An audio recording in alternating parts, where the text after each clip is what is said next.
दोस्तों, चेक का सिर्फ डिसऑनर हो जाना ही अपराध नहीं कहा जा सकता। ऐसा कहना है Jammu Kashmir and Ladakh high court का।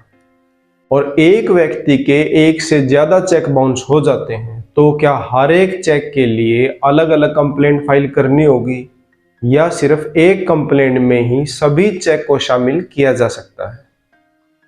अब वो चेक 2 भी हो सकते हैं, 3 भी, 4 भी या 5 भी हो सकते हैं। दोस्तों, एक ही आरोपी के अगर 3 से ज्यादा चेक बाउंस हो जाएं और आरोपी को सभी चेक के लिए सिर्फ एक लीगल नोटिस दे दिया जाए तो क्या आरोपी के खिलाफ एक ही कंप्लेंट केस करना होगा या अलग अलग चेक के लिए अलग अलग कंप्लेंट केस फाइल करने होंगे? इसी सवाल के साथ आरोपी Jammu Kashmir and Ladakh high court petition file करता है और उसके खिलाफ हुई चेक बाउंस की कंप्लेंट को चैलेंज करता है। आरोपी का कहना था कि उसने शिकायतकर्ता को 4 चेक दिए थे और शिकायतकर्ता ने उसके खिलाफ 3 से ज्यादा चेक के लिए एनआई एक्ट सेक्शन 138 में एक ही कंप्लेंट फाइल की है, इसलिए यह कंप्लेंट मेंटेनेबल नहीं है। हाई कोर्ट का यह लेटेस्ट जजमेंट इसी लीगल पॉइंट को रिसोल्व करता है और यह भी बताता है कि चेक इशू करना और चेक का बाउंस होना कोई अपराध नहीं है। इसे अपराध की श्रेणी में रखने के लिए किन किन बातों का पूरा किया जाना जरूरी है, पूरी जानकारी आपको इस वीडियो में आगे मिलने वाली है। दोस्तों, आप शिकायतकर्ता हैं या आरोपी हैं, यह वीडियो दोनों के लिए इंपॉर्टेंट है। शिकायतकर्ता को इस वीडियो से यह पता चलेगा कि उसे अपनी कंप्लेंट को स्ट्रॉन्ग बनाने के लिए किन किन बातों को ध्यान रखना है और आरोपी को यह पता चलेगा कि शिकायतकर्ता ने कहां क्या गलती की है और उसे उस गलती का बेनिफिट कैसे लेना है। नमस्कार, मैं एडवोकेट नरेंद्र आपका स्वागत करता हूं आपके अपने चैनल लीगल बोल में। दोस्तों, केस को समझने के लिए पिटीशन को बैकग्राउंड से देखते हैं। दोनों पार्टीज को ए और बी से अपोस्ट्रोफाइज करते हैं। ए शिकायत करता है और बी आरोपी है। अब ए बी के खिलाफ एक कंप्लेंट फाइल करता है before the trial court commission of an offence under section 138 negotiable instrument act में। अपनी कंप्लेंट में शिकायतकर्ता यह प्लीड करता है कि उसके और बी के बीच यह एग्रीमेंट हुआ था कि बी अपनी जमीन 20 लाख रुपए में ए को सेल करेगा, उसे ए को बेच देगा। अब ए जो है वो बी को 20 लाख रुपए दे देता है, लेकिन वेरिफिकेशन के समय यह बात सामने आती है कि यह जमीन तो पहले से ही बैंक के पास मॉर्गेज है। ए बी से कहता है कि मेरा पैसा वापस करो, जो जमीन पहले से ही बैंक के पास गिरवी रखी है उसे कोई क्यों खरीदेगा। अब बी ए को 20 लाख रुपए वापस लौटाने के लिए 55 लाख रुपए के 4 चेक ए के नाम से इशू करता है। एक कुछ दिन बाद वो 4 चेक लेके बैंक जाता है, उनको इनकैश करवाना है। बैंक वो सारे चेक ए को वापस कर देता है, ये कहते हुए कि जिस अकाउंट के ये चेक हैं उसमें फंड इनसफिशिएंट है।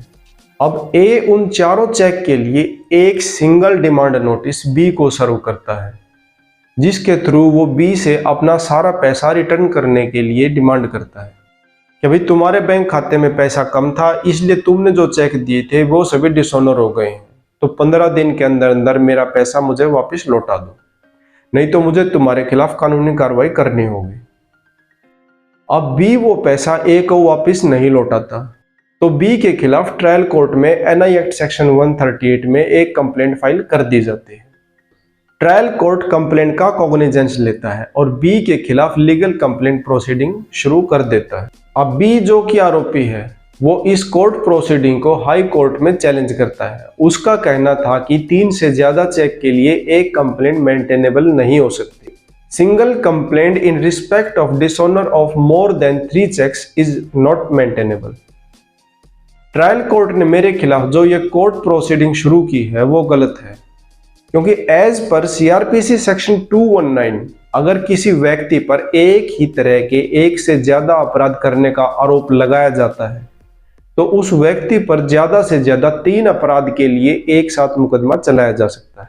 बी का कहना था कि चेक बाउंस होना एक अपराध है और 4 चेक का अलग अलग डिसऑनर होना 4 अलग अलग अपराध है, इसलिए सीआरपीसी सेक्शन 219 यहाँ एप्लीकेबल होगा। और उस पर जो ये 3 से ज्यादा चेक की एक ही कंप्लेंट फाइल की गई है वो कंप्लेंट मेंटेनेबल नहीं है। दोस्तों वैसे देखा जाए तो ए ने कंसोलिडेट कंप्लेंट फाइल करके बी का फायदा ही किया था। अब बी को एक कंप्लेंट में अपीयर होना था। ए अगर 4 अलग अलग कंप्लेंट फाइल करता तो बी को 4 बार वकील को फीस देनी पड़ती और 4 बार कोर्ट में अपीयर होना पड़ता। खैर बी की जो भी सोच थी, वापस आते हैं टॉपिक पर। अब हाई कोर्ट के सामने इशू यह था कि अगर किसी व्यक्ति के 3 से ज्यादा चेक डिसऑनर हो जाते हैं और शिकायतकर्ता उस व्यक्ति को सभी चेक के लिए एक कंसोलिडेट लीगल डिमांड नोटिस देता है, तो क्या ऐसी कंप्लेंट मेंटेनेबल होगी या नहीं होगी? हाई कोर्ट बेंच मैटर की कंप्लीट ऑब्जर्वेशन के बाद यह डिस्क्राइब करता है कि चेक बाउंस कब अपराध होता है और 3 से ज्यादा चेक के लिए एक कंप्लेंट मेंटेनेबल होगी या नहीं होगी। सबसे पहले तो बेंच ने यह बताया कि एनआई एक्ट सेक्शन 138 में चेक बाउंस को अपराध बनाने के लिए यह कुछ कंडीशन है जिनके पूरा होने पर ही यह अपराध माना जाता है। वो कंडीशन कौन कौन सी हैं? पहला तो जब कोई व्यक्ति अपना कर्ज चुकाने के लिए किसी व्यक्ति को चेक देता है कि भैया चेक लो और मेरे खाते से पैसा निकाल लो। दूसरा, जब बैंक यह चेक वापस कर दे और बताए कि जिस व्यक्ति ने आपको यह चेक दिया है उसके बैंक खाते में तो इतना पैसा है ही नहीं जितना चेक पर लिखा है। तीसरा, जब बैंक चेक के डिसऑनर की सूचना देता है तो उस तारीख के 30 दिन के अंदर अंदर उस व्यक्ति को पैसा वापस लौटाने के लिए डिमांड नोटिस देना होगा जिसने कर्ज चुकाने के लिए यह चेक दिया था। और चौथा, डिमांड नोटिस मिलने के बाद वह व्यक्ति 15 दिन के अंदर अंदर पैसा वापस नहीं लौटाता, कर्जा नहीं चुकाता, तो एनआई एक्ट सेक्शन 138 में यह अपराध होगा। लेकिन सिर्फ चेक इशू करना और चेक का बाउंस हो जाना अपराध नहीं है। जब चेक इशू करने वाला व्यक्ति डिमांड नोटिस मिलने के बाद 15 दिन के अंदर अंदर पेई को, रुपए पाने वाले व्यक्ति को पैसा लौटाने में फेल हो जाता है तो उसके खिलाफ काज ऑफ एक्शन अराइज होता है और यह अपराध बन जाता है। जब तक काज ऑफ एक्शन अराइज नहीं होगा, चेक बाउंस या चेक डिसऑनर हो जाना अपराध नहीं होगा। अपराध कब होगा? जब डिमांड नोटिस दिया जाए और पैसा 15 दिन में वापस ना लौटाया जाए, तभी आरोपी के खिलाफ कोर्ट में कंप्लेंट फाइल की जा सकती है। इस केस में बी का 4 चेक अलग अलग जारी करना अपराध नहीं है। उन चारों चेक्स का अलग अलग डिसऑनर हो जाना भी अपराध नहीं है, क्योंकि यहां तक काज ऑफ एक्शन अराइज नहीं होता, इसलिए यह 4 अपराध भी नहीं कहे जा सकते। यह अपराध तब होता है जब ए बी को चारों चेक के लिए एक डिमांड नोटिस या एक लीगल नोटिस भी कह सकते हैं वो देता है और बी 15 दिन के अंदर अंदर ए को पैसा वापस नहीं करता है। इसलिए यहां 3 से ज्यादा चेक अपराध नहीं बनते, यह केवल एक ही अपराध है। और एक इसलिए है क्योंकि सभी चेक के लिए एक ज्वाइंट लीगल नोटिस दिया गया था और बी 15 दिन में पैसा वापस लौटाने में विफल रहा था, तभी काज ऑफ एक्शन अराइज हुआ और यह अपराध बन गया।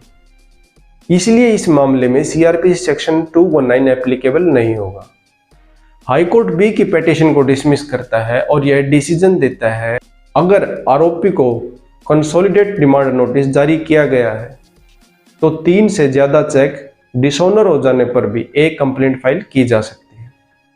उम्मीद करता हूं वीडियो इन्फॉर्मेटिव लगा होगा। मिलते हैं अगले वीडियो में नई लीगल इंफॉर्मेशन के साथ।